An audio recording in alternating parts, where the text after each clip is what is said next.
जब बसोली की रंजीत सागर झील में बनारस की तर्ज पर क्रूज बोट चलना शुरू हो जाएंगे। बसोली बनी और सरथल तक के इस टूरिस्ट सर्किट में सबसे बड़ा क्षेत्रफल रंजीत सागर झील का है, जिसे सरकार पहले ही अंतर्देशीय जलमार्ग के रूप में मान्यता दे चुकी है। आधिकारिक सूत्रों की माने तो केंद्र सरकार को भारत दर्शन चरण 2.0 के तहत 300 करोड़ रुपए की परियोजनाएं बनाकर भेजी गई हैं, जिनसे इन इलाकों के दिन बदलेंगे।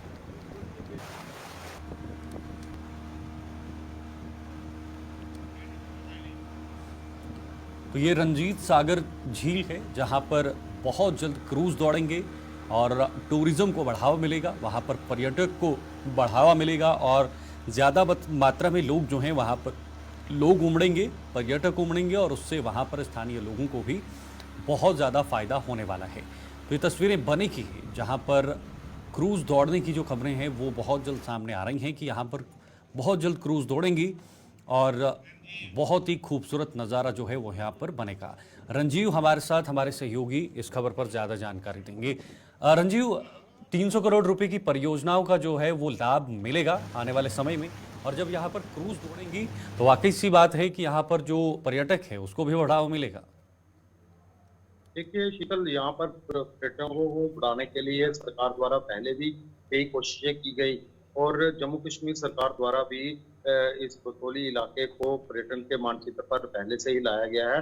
अब भारत दर्शन 2.0 के तहत भी केंद्र सरकार द्वारा जो पर्यटन मंत्रालय है भारत सरकार का, उसके द्वारा जो चिन्हित किए गए 57 जो लोकेशन है उनमें बसोली को भी शामिल किया गया। अब इसका विस्तार करने के लिए, विकास के लिए, इसके लिए यहाँ से 300 करोड़ रुपए के प्रोजेक्ट बनाकर देते हैं, जहाँ इसमें रंजीत सागर डैम की झील है ये जो जम्मू कश्मीर, पंजाब और हिमाचल की सीमा पर है। तो यहाँ पर जल मार्ग, जो राष्ट्रीय जल मार्ग है, उसको भी पहले से ही घोषणा हो चुकी है, क्योंकि इसको जल मार्ग 84 के रूप में जो है वो विकसित किया गया है। तो यहाँ पर क्रूज बोट जो है वो दौड़ने लगेंगे आने वाले समय में, जिसके लिए एक परियोजना जो है वो तैयार करके भेजी है पर्यटन विभाग को। और यहाँ पर पर्यटन विभाग के पर्यटन के साथ साथ यहाँ के 3 स्टार होटल, 5 स्टार होटल्स वो बनाने की भी कवायद जो है वो की जाएगी। उसके लिए भी प्रस्तावित जगह को भी चिन्हित किया गया है। तो क्या समय तय किया गया है, समय सीमा तय किया गया है कि कब तक ये तैयार होगा, कब तक लोगों को इसकी सौगात मिलेगी?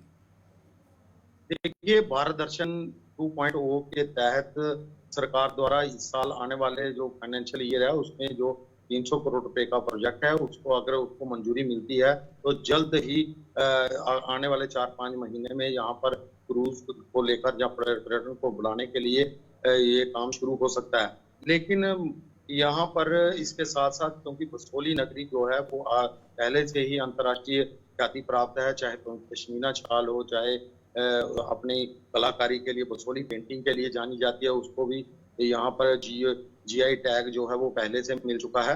तो उसके चलते इस इलाके में पर्यटन को बढ़ावा देने के लिए जो सरकार की कोशिशें हैं वो अब रंग लाना दिखाई दे रही है कि आगे आने वाले समय में यहाँ पे काफी विकास होगा और यहाँ पर रोजगार के साधन बढ़ेंगे। जो मत्स्य पालन का जहाँ पर बिजनेस है लोगों का, उसको भी बढ़ावा मिलेगा। और जो क्रूज का एरिया है वो करीब जो जहाँ पर जो जल मार्ग को चिन्हित किया है वो 44 किलोमीटर का है। वो चला गांव से शुरू होकर गटियार तक है, जो सेवा डैम के पास लगता है। एक तरफ का इलाका है, बनी का इलाका है, दूसरी तरफ ये कठुआ के इलाके के साथ मिलने वाला एरिया है। 44 किलोमीटर का स्ट्रेच है। यहाँ पर क्रूज जो है वो दौड़ेंगे और लोग यहाँ पर पर्यटक यहाँ पर बड़ी संख्या में आए हैं। साथ में ये इलाका भद्रवाह के साथ ही लगता है और सरथल से होते हुए जो पर्यटक हैं वो भद्रवाह की वैली का भी नजारा ले सकते हैं। तो पूरा इलाके में टूरिज्म को बढ़ाने के लिए सरकार की ये पहल काफी कारगर सिद्ध होने वाली है और आने वाले समय में इस इलाके के लोगों का जो आर्थिक उत्थान है वो भी होगा, क्योंकि यहाँ पर पर्यटक आएंगे तो लोगों का रोजगार भी काफी बढ़ने वाला है और आने वाले समय में जम्मू कश्मीर में ये एक मील का पत्थर भी साबित होगा। धन्यवाद रंजीव जी, धन्यवाद रंजीव, बहुत बहुत शुक्रिया आपका जानकारी साझा करने के लिए।